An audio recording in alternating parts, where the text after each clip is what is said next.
Baik, Assalamualaikum warahmatullahi wabarakatuh. Pada kesempatan kali ini, kita akan sama-sama belajar mengenai bagaimana teknik penulisan yang baik dalam membuat suatu presentasi menggunakan aplikasi Microsoft PowerPoint. Baik, hal pertama yang harus kita lakukan sebelum membuat suatu presentasi adalah kita harus menentukan dulu topik yang akan kita buat. Setelah topik kita temukan, setelah topik kita ada, barulah kita siapkan materi. Apa-apa saja materi yang akan kita butuhkan dalam pembuatan PowerPoint nanti. Kemudian, identifikasi bahan materi.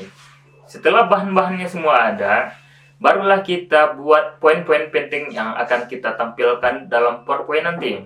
Ingat, PowerPoint intinya adalah poin. Jangan sampai kita nanti dalam presentasi kita memaparkan semua materi yang ada di buku, kita salin ke PowerPoint. Jangan sampai seperti itu. Tapi yang akan kita buat di PowerPoint adalah poin-poin penting saja.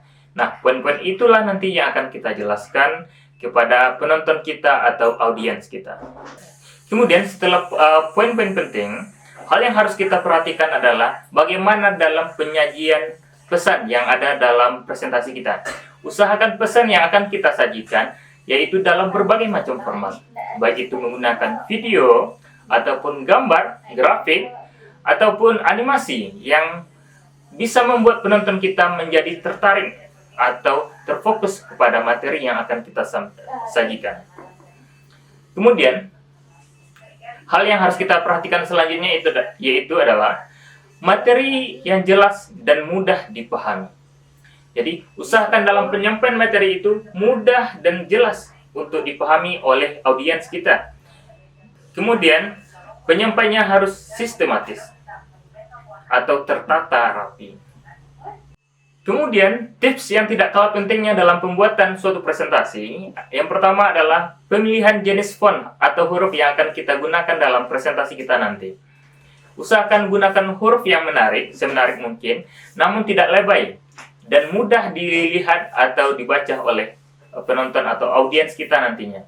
Lalu yang kedua, usahakan gunakan variasi warna, gambar, foto, animasi atau video yang semenarik mungkin, yang membuat penonton kita tertarik untuk melihat presentasi kita tentunya. Lalu yang ketiga, usahakan area tampilan frame yang ditulis jangan melebihi ukuran 16 x 20 cm. Kemudian yang keempat, usahakan dalam satu slide atau frame tidak memuat lebih dari 18 baris teks. Tujuannya adalah agar teks itu mudah dilihat dan mudah untuk dibaca dari jarak yang jauh. Karena jika melebihi 8 baris, kemungkinan teks-teks tersebut akan terlihat terlalu rapat dan susah dibaca oleh audiens kita yang duduk jauh dari proyektor. Lalu tips yang kelima adalah dalam satu frame usahakan hanya berisi satu topik atau subtopik pembahasan. Lalu yang keenam, beri judul pada setiap frame atau tampilan.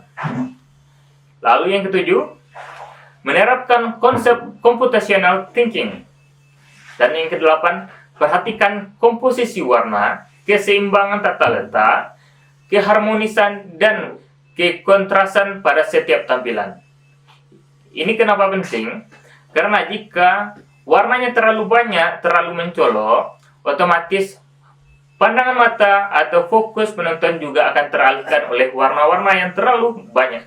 Jadi usahakan warna yang kita gunakan dalam presentasi kita semuanya harmonis, saling berhubungan. Lalu tips yang ke-9, usahakan gunakan background yang simple dan enak dilihat. Karena jika backgroundnya terlalu ramai, otomatis bisa membuat fokus penonton kita menjadi pecah. Kemudian dalam pembuatan slide, kita juga harus tahu bagaimana sih ciri-ciri yang baik dalam pembuatan slide per slide-nya. Yang pertama kita harus perhatikan, satu slide, satu pesan. Usahakan dalam penampilan satu slide itu, pembuatan satu slide itu, usahakan adanya satu pesan saja.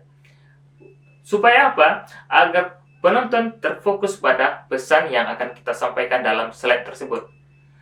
Kemudian tampilannya sederhana. Apa yang kita buat di sana usahakan sesederhana mungkin. Jadi penonton mudah untuk memahami. Kemudian Selain itu mudah digunakan. Jangan sampai dalam pengaplikasiannya kita kesusahan untuk menggunakannya. Lalu, perkuat penjelasannya, bukan mengulang pesannya. Ingat ya, perkuat pesan yang akan kita sampaikan, jangan mengulang pesannya. Lalu kemudian, teks yang digunakan ringkas, padat.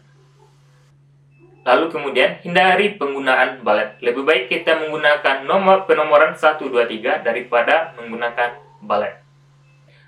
Baik, mungkin sampai di sini saja video pembelajaran kita kali ini. Mudah-mudahan bisa dipahami dengan mudah dan bermanfaat bagi kita semua tentunya.